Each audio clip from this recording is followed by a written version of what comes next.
दोस्तों, ये कहानी एक ऐसी लड़की की है जो छोटे शहर से मुंबई पढ़ने के लिए आती है, लेकिन मुंबई की पुलिस उसका एनकाउंटर करना चाहती है। आखिर उस लड़की के साथ ये सब क्यों हो रहा है, आइए इस कहानी में जानते हैं। कहानी की शुरुआत अकीरा नाम की लड़की से होती है, जो स्कूल जाने के लिए बस स्टॉप पर खड़ी हुई थी। उसके पास ही में कॉलेज की कुछ लड़कियां भी खड़ी हुई थी। तभी अचानक वहाँ पर मोटरसाइकिल में दो लड़के आते हैं। उनमें से एक लड़का वहाँ खड़ी एक लड़की से कहता है कि तू मेरे को ना बोलती है। इतना कहकर वो लड़का उस लड़की के चेहरे पर एसिड फेंक देता है। वो लड़की दर्द से चीखने चिल्लाने लग जाती है। वहाँ पर खड़ी अकीरा ये सब देख रही थी। उसके बाद वहाँ पर पुलिस आती है। वो सबसे पूछते हैं कि किसी ने देखा नहीं उन लड़कों को। तब अकीरा कहती है कि मैंने देखा है, और अगले दिन वो अपने पिता के साथ उन लड़कों की पहचान करने जाती है। वहाँ पर वो उस लड़के को पहचान कर पुलिस को बता देती है। इस हादसे के बाद अकीरा के पिता अकीरा को कराटे सीखने के लिए भेज देते हैं और वो अपने कराटे की ट्रेनिंग पूरी कर लेती है। कुछ दिन के बाद अकीरा फिर से अपने पिता के साथ बस स्टॉप पर जा रही थी। तभी अचानक वो उन्हीं लड़कों को देखती है जिसने उस दिन उस लड़की के ऊपर एसिड फेंका था। मतलब उस लड़के को पुलिस ने छोड़ दिया था। अकीरा अपने पिता से परमिशन लेती है और उसके पिता उसे परमिशन दे देते हैं। वो उन लड़कों के पास जाकर उन्हें बहुत मारती पीटती है। तभी वो लड़का अपनी मोटर बाइक में रखे एसिड को निकाल लेता है और वो अकीरा के चेहरे पर फेंकने की कोशिश करता है। तभी अकीरा उसका हाथ फोल्ड करके उसके ही चेहरे पर एसिड फेंक देती है और उसे उस लड़की के दर्द का एहसास कराती है। इसके बाद अकीरा को पुलिस पकड़ लेती है और उसे बच्चों के रिमांड होम में रखा जाता है। वैसे लोग उसके साथ थे, लेकिन उसे बेगुनाह साबित होने में 3 साल लग गए। अब अकीरा बड़ी हो चुकी है। अब उसके पिता गुजर चुके हैं। वो अपनी माँ के साथ यहाँ अकेली रहती है। अकीरा का एक बड़ा भाई है जो मुंबई में रहता है। उसकी माँ उसे बताती है कि तेरे भाई का फोन आया है और उसने हम दोनों को वहाँ पर बुलाया है। दरअसल उसके भाई में घर में बिना बताए उसने शादी कर ली। इस बात से घर वाले नाराज थे और उनकी आपस में बात नहीं होती थी। अब उन्हें उनके बच्चे को संभालने के लिए अकीरा की माँ की जरूरत है, इसलिए वो उन्हें मुंबई बुला रहे हैं। अकीरा मुंबई जाने से साफ इनकार कर देती है, लेकिन कुछ दिन के बाद उसका भाई वहाँ आ जाता है और वो अकीरा के प्रिंसिपल से बात करता है। अकीरा के प्रिंसिपल उसे समझाते हैं कि मैं तुम्हारे पिता जैसा हूँ, तुम्हें बड़ी शहर जाकर और भी अच्छी एजुकेशन मिल जाएगी। अकीरा को मजबूरन अपने भाई के साथ मुंबई जाना पड़ता है। अकीरा की भाभी उसे बिल्कुल पसंद नहीं करती। वहाँ पर उसकी भाभी का भाई भी रहता है जिसका नाम सिड है। अकीरा अपने भाई से कहती है कि मैं कॉलेज के हॉस्टल में ही रहना चाहती हूँ। पहले तो उसके घर वाले नहीं मानते, लेकिन उसकी भाभी कहती है कि जैसा वो कहती है उसे करने दो, तो वो लोग मान जाते हैं और अकीरा का एडमिशन एक क्रिश्चियन कॉलेज में कर दिया जाता है। वहाँ पर हॉस्टल में कोई रूम खाली नहीं था। तब वहाँ की वार्डन बताती है कि रूम नंबर 17 हमेशा खाली रहता है। दरअसल उस रूम में लास्ट ईयर एक लड़की ने आत्महत्या कर ली थी, इसलिए उस रूम में कोई नहीं रहता। लेकिन अकीरा कहती है कि मुझे कोई प्रॉब्लम नहीं है, मैं उस रूम में रह लूंगी। अब अकीरा जब उस रूम में जाती है तो वहाँ रह रही लड़कियाँ उसे हैरानी से देखती हैं, क्योंकि उस लड़की की मौत के बाद कोई भी उस रूम के आसपास भी नहीं जाता। और वहाँ पर बताया जाता है कि हॉस्टल में बहुत ज्यादा चोरियां हो रही हैं, इसलिए अकीरा को भी इसके लिए सतर्क कर दिया जाता है कि वो अपना सामान खुद ही संभाल कर रखे। दूसरे सीन में हमें मुंबई के एसीपी राव को दिखाया जाता है। राव एक गलत इंसान है, वो हर तरह के गलत काम करता है। अगले दिन अकीरा क्लास ले रही थी। क्लास में बाकी स्टूडेंट भी बैठे हुए थे। तभी क्लास के बाहर उस क्लास की एक स्टूडेंट टीना आती है। दरअसल टीना इस कॉलेज में अपने आप को बॉस मानती है। वो टीचर से कहती है कि टीचर, क्या आपको पता नहीं है कि आज हड़ताल है, क्योंकि कैंटीन का खाना बहुत ज्यादा खराब मिल रहा है और हम सभी हड़ताल पर हैं। उसकी बात सुनते ही सारे स्टूडेंट उसके साथ चले गए, लेकिन अकीरा अकेली क्लास में बैठी रही और टीचर खुश होकर उसे पढ़ाने लगे। लेकिन अब टीना की नजरों में अकीरा आ चुकी थी। अकीरा को जानबूझकर वो लोग तंग करने लगे। अकीरा भी चुप रहती। वो किसी से कुछ नहीं कहती थी, ना किसी से शिकायत करती थी। अगले सीन में हम देखते हैं कि राव अपने साथी के साथ गाड़ी में कहीं जा रहा था और वो दोनों नशे में थे और अचानक उनकी गाड़ी के सामने कॉलेज के प्रोफेसर आ जाते हैं। प्रोफेसर राव से कहते हैं कि आपको गाड़ी देखकर चलानी चाहिए। इस बात पर राव उसे थप्पड़ मार देता है और वो अपनी वर्दी का घमंड उसे दिखाने लग जाता है। अगले दिन प्रोफेसर अपने स्टूडेंट के साथ थाने जाते हैं, लेकिन वहाँ पर उनकी कंप्लेन लिखने को कोई तैयार ही नहीं था, और वो इसलिए क्योंकि वो राव की कंप्लेन करने आए थे और सारा पुलिस डिपार्टमेंट एसीपी से डरता है। इस बात से कॉलेज के स्टूडेंट्स में गुस्सा भर जाता है और वो अगले ही दिन सड़क पर उतर आते हैं। ये वही कॉलेज था जहाँ पर अकीरा भी पढ़ती है। उन लोगों को पुलिस बहुत ज्यादा टॉर्चर करती है, उन सबको मारा पीटा जाता है और आंसू गोले भी बरसाए जाते हैं। अचानक एक इंस्पेक्टर वहाँ पर गोली चला देता है। गोली की आवाज से सब लोग यहाँ वहाँ भागने लग जाते हैं, लेकिन सबकी नजर अचानक अकीरा पर पड़ती है। सब लोग वहाँ से भाग गए थे, लेकिन अकीरा वहीं पर अकेली बैठी हुई थी। तभी वहाँ पर कमिश्नर आ जाते हैं और अकीरा अपने प्रोफेसर की कंप्लेन उस कमिश्नर को दे देती है। सब लोग अकीरा के इस काम को देखकर हैरान थे।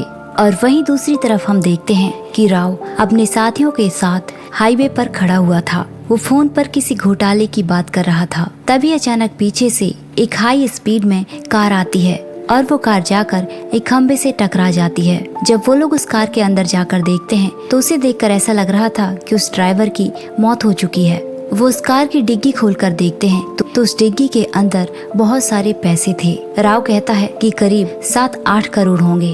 पैसों को देखकर उनके मन में लालच आ जाता है और राव सबको समझाता है कि इतने पैसों से हमारी जिंदगी आराम से कट सकती है। ये शॉर्टकट हमारी लाइफ सेट कर देगा और जो भी होगा मैं संभाल लूंगा। हम ये पैसा आपस में बांट लेते हैं। इतना कहते ही वो ड्राइवर अचानक अपनी गाड़ी से निकलकर बाहर आ जाता है और वो उन लोगों को रोकने की कोशिश करता है। तभी राव उसकी गाड़ी से एक लोहा निकालकर उसके सिर में मार देता है और उस आदमी की वहीं पर मौत हो जाती है। रात को राव माया नाम की लड़की से मिलने जाता है, जहां वो अक्सर आया करता था। माया एक प्रोस्टिट्यूट है। वो फोन पर उसी घटना के बारे में बात करता है जहां से उन लोगों को पैसे मिले थे। वो उन पैसों के बारे में भी बात करता है और माया ये सब रिकॉर्ड कर लेती है। अगले दिन वो रिकॉर्डिंग अपने 2 साथियों को सुनाती है। दरअसल माया ये चाहती थी कि हम राव को ब्लैकमेल करके वो सारा पैसा हड़प लेंगे, लेकिन इस बात के लिए माया के साथी तैयार नहीं होते क्योंकि ये मामला पुलिस का था। वो लोग डर रहे थे कि वो हमें किसी केस में फंसाकर जिंदगी भर के लिए जेल में डाल देगा। माया अपना हैंडीकैप टेबल पर छोड़कर अपने दोस्तों को समझाने लगती है। इतने में उसका हैंडीकैप्ट वहाँ से गायब हो जाता है और यहाँ टीना एक बार फिर से अकीरा को तंग करती है, लेकिन अकीरा भी आखिर कब तक चुप रहती। एक न एक दिन उसके अंदर की अकीरा को बाहर आना ही था और वो गुस्से में टीना का हाथ मोड़ देती है। टीना वहाँ से चली जाती है और थोड़ी ही देर बाद वो अपने साथियों को वहाँ लेकर आती है। अकीरा उनसे माफी मांगने लग जाती है और कहती है मैं तुम्हें मानना नहीं चाहती क्योंकि मेरे 3 साल पहले ही बर्बाद हो चुके हैं, इसलिए मैं लड़ाई नहीं चाहती हूँ। वो लड़के अकीरा को मारने की कोशिश करते हैं, लेकिन अकीरा भी कहाँ कम थी। उन सारे लड़कों को उसने टीना के सामने धूल चटा दी और अब वो सब लोग अकीरा से डरने लगे थे। उन लोगों को अकीरा की ताकत का अंदाजा लग चुका था। यहाँ राव को हॉस्टल से एक फोन आता है कि रोज हॉस्टल में चोरियां हो रही हैं और वो लोग उसे रंगे हाथों पकड़ना चाहते थे। राव अपने जूनियर से कहता है कि तुम लोग माया पर भी नजर रखो। राव का आदमी माया का पीछा कर रहा था और उसे माया की सारी सच्चाई पता चल जाती है। राव माया को पकड़वाकर उसे एक कमरे में बंद करता है। माया उसे सारी सच्चाई बता देती है। गुस्से से राव उसकी कुर्सी पर जोरदार धक्का मारता है। माया के सिर जाकर जमीन पर लग जाता है और तुरंत ही उसकी मौत हो जाती है। वो लोग माया की बॉडी को लटकाकर उसे एक सुसाइड केस बना देते हैं। अब राव को उस रिकॉर्डिंग की तलाश थी जो माया ने की थी, लेकिन माया ने बताया था कि वो बैग तो चोरी हो चुका है जिसमें रिकॉर्डिंग टेप था और इस केस की इन्वेस्टिगेशन राम्या को मिल जाती है। राम्या राव की जूनियर है। राम्या को माया की बॉडी को देखकर उसे पता चल चुका था कि ये सुसाइड केस नहीं है। उसी वक्त माया के घर पर एक कुरियर आता है और वो क्रेडिट कार्ड का बिल था। उसे राम्या को पता चल जाता है कि उसने क्रेडिट कार्ड कहाँ यूज किया है और अब वो इसकी छानबीन करने लग जाती है। इसके बाद उसे माया के 2 साथियों के बारे में पता चल जाता है जो उस दिन कैंटीन में माया से मिले थे, लेकिन इससे पहले कि राम्या उनके पास पहुंचती, राव उन दोनों लड़कों को किडनैप करवा देता है। अब कॉलेज की छुट्टियां बढ़ चुकी थी। अकीरा अपने एक भाई के घर वापस आ जाती है। लेकिन जब वो अपनी भाभी के भाई सिड से बात करती है तो उसकी भाभी को अच्छा नहीं लगता और वो उसे सिड से दूर रहने को कहती है। अकीरा को पता चल चुका था कि उसकी भाभी उसे बहुत ज्यादा गलत समझती है और वो उसे यहाँ नहीं रखना चाहती। इसलिए अकीरा रात को ही अपने हॉस्टल वापस आ जाती है, लेकिन हॉस्टल खाली था और राव के आदमी अभी भी हॉस्टल पर उस चोर की निगरानी कर रहे थे। वो दोनों आपस में बात कर ही रहे थे कि अब तो हॉस्टल की छुट्टियां हैं और अब भला यहाँ कौन रहेगा, इसलिए हम यहाँ से चलते हैं। तभी वहाँ पर अकीरा आ जाती है। अकीरा के रूम के सामने एक बैग रखा हुआ मिलता है। अब ये किसने यहाँ रखा ये तो हमें आगे ही पता चलेगा। खैर, अकीरा उस बैग को देखकर हैरान थी और वो उस बैग को लेकर अपने रूम में चली जाती है। वो उस बैग को खोलकर देखती है, तभी राव के 2 आदमी उसके कमरे के अंदर आ जाते हैं और उस बैग के अंदर कुछ चोरी का सामान था। उसमें कुछ फोन्स थे, कुछ ज्वेलरी थी और उसमें वही वीडियो रिकॉर्डिंग भी थी जो माया ने की थी। राव के आदमी राव से कॉल करके पूछते हैं कि हमें वो लड़की मिल गई है जिसने चोरी की थी और इसमें आपकी वीडियो रिकॉर्डिंग भी है। वो लोग अकीरा को पकड़कर जंगल में ले जाते हैं और वो लोग माया के 2 साथियों को भी वहाँ पर लेकर आते हैं। उनमें से एक लड़के को वो लोग मार देते हैं। जैसे ही दूसरे लड़के को मारने लग जाते हैं तभी राव का फोन आता है। राव कहता है कि तुम लोग गलत लड़की को उठा लाए हो, क्योंकि हॉस्टल में चोरियां पिछले साल मार्च से हो रही हैं और ये लड़की ने अभी जुलाई में ज्वाइन किया है। ये वो लड़की नहीं है। और इतना कहते ही उसका फोन बंद हो जाता है। अब उन लोगों ने अकीरा के सामने एक लड़के को जान से मार दिया था, इसलिए वो अकीरा को जिंदा भी नहीं छोड़ सकते और वो लोग इंस्पेक्टर राजेश्वर को अकीरा और उस लड़के के पास छोड़ देते हैं। वो लोग वहाँ से एसटीडी कॉल के लिए जाते हैं, जहाँ से वो लोग राव को कॉल करते हैं। फिर राव अपने आदमी को कहता है कि वो लोग उस लड़की को छोड़ दें, लेकिन वो आदमी कहता है कि उस लड़की के सामने हमने एक लड़के का एनकाउंटर कर दिया है। इस पर राव कहता है कि ठीक है, फिर उन दोनों को भी खत्म कर दो। और जब राव के आदमी वहाँ वापस आते हैं उससे पहले वो लड़का वहाँ से भागने लग जाता है और इंस्पेक्टर राजेश्वर उसका एनकाउंटर कर देता है। अकीरा के दोनों हाथों में हथकड़ी लगी हुई थी। जैसे ही इंस्पेक्टर अकीरा का एनकाउंटर करने वाला होता है, अकीरा खड़ी होकर उसके गन में पैर मार देती है और उसकी हथकड़ी की चाबी वहीं पर पड़ी हुई थी, इसलिए जल्दी से वो अपने हाथों को खोल लेती है और इंस्पेक्टर को जख्मी करके वहाँ से भागने में कामयाब हो जाती है। अकीरा वहाँ से अपने प्रिंसिपल के पास जाती है और वो प्रिंसिपल को पूरी बात बताती है। अब रात हो चुकी थी, अकीरा को भूख लग रही थी, इसलिए वो खाने के लिए एक रेडी पर रुक जाती है। तभी वो वहाँ पर टीना और उसके दोस्तों को देखती है। अकीरा टीना से पूछने लग जाती है कि आखिर मेरे कमरे के सामने उस बैग को किसने रखा था। टीना को उस बैग के बारे में कुछ पता नहीं था और तभी वहाँ पर इंस्पेक्टर राजेश्वर पहुँच जाता है और वो अकीरा को गिरफ्तार करके उसे जेल में बंद कर देता है। 2 दिन हो चुके थे, अकीरा का कोई पता नहीं चल रहा था। वो कॉलेज भी नहीं आ रही थी। फिर प्रिंसिपल अकीरा के भाई को कॉल करते हैं और वो उसे बताते हैं कि अकीरा क्या आपके पास है। तो उसका भाई कहता है कि अकीरा तो कॉलेज में ही है। फिर अकीरा का भाई और सिड उसे ढूंढने लग जाते हैं। अकीरा की मिसिंग कंप्लेन भी डाल दी जाती है और इसे राव को खबर लग जाती है। उसे पता था कि अकीरा का परिवार उसे ढूंढ रहा है, इसलिए वो अकीरा का भी एनकाउंटर भी नहीं कर सकता था और वो इंस्पेक्टर राजेश्वर के साथ मिलकर अकीरा को पागल खाने पहुंचा देते हैं। वहाँ पर उसे नशीली दवाइयाँ दी जाती हैं और अकीरा को पागल बनाने की कोशिश की जाती है। अकीरा को कुछ पता नहीं था कि वो किस जगह पर है। उस पागल खाने में सिड की एक दोस्त भी काम करती थी और वो अकीरा के बारे में सिड को खबर कर देती है। तुरंत ही अकीरा का परिवार उसे मिलने के लिए वहाँ आ जाता है, लेकिन पता नहीं क्यों अकीरा ने अपने परिवार वालों को कुछ भी नहीं बताया और उसके परिवार वाले उससे मिलकर वापस चले गए। और अगले सीन में हमें दिखाया जाता है कि रम्या कॉलेज के प्रिंसिपल के पास जाती है और रम्या उन्हें बताती है कि मैंने कॉफी शॉप का सीसीटीवी चेक किया है। इस पर प्रिंसिपल सब कुछ सच सच बता देते हैं। वो बताते हैं कि दरअसल उस हॉस्टल में चोरी और कोई नहीं बल्कि मेरी बेटी करती थी। जब मैंने एक बार उसकी अलमारी चेक की तो मुझे हॉस्टल की लड़कियों का कुछ सामान मिला और उसमें एक हैंडीकैप्ड भी था।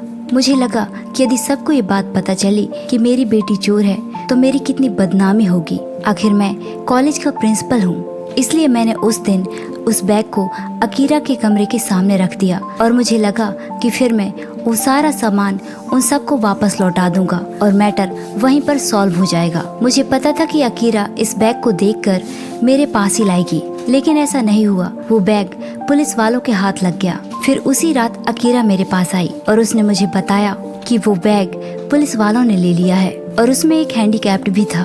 उन लोगों ने मेरे साथ 2 लड़कों को भी लेकर गए और उन लोगों ने एक लड़के का एनकाउंटर कर दिया और वो कोई और नहीं, पुलिस के आदमी थे। और यहाँ हम देखते हैं कि अकीरा एक मेंटल लड़की रानी से मदद मांगती है और रानी उसकी मदद करने के लिए तैयार भी हो जाती है। रात को जब सो रहे थे तो रानी चाबी चोरी करके अकीरा को भगाने में कामयाब हो जाती है। अकीरा सीधा अपने घर जाती है और अपने घर वालों को सारी बात बताती है, लेकिन उसकी बातों पर कोई यकीन नहीं करता और पीछे से उसकी भाभी पागलखाने वालों को फोन कर देती है और तुरंत ही उसे वो लोग लेने आ जाते हैं। जैसे ही अकीरा को लेकर वो पागलखाने पहुंचते हैं और अकीरा को नीचे उतारने लगते हैं, तभी अचानक रानी वैन को ड्राइव करके बहुत ही स्पीड में ले जाती है और वो एक बार फिर से अकीरा की मदद करती है। अकीरा रानी को थैंक यू कहती है। वो कहती है मेरी इतनी बड़ी मुसीबत में भी मेरे घर वालों ने मेरा साथ नहीं दिया और फिर उसे अपने पिता की बात याद आती है कि अपनी मदद खुद ही करनी पड़ती है, कोई तुम्हारी मदद करने के लिए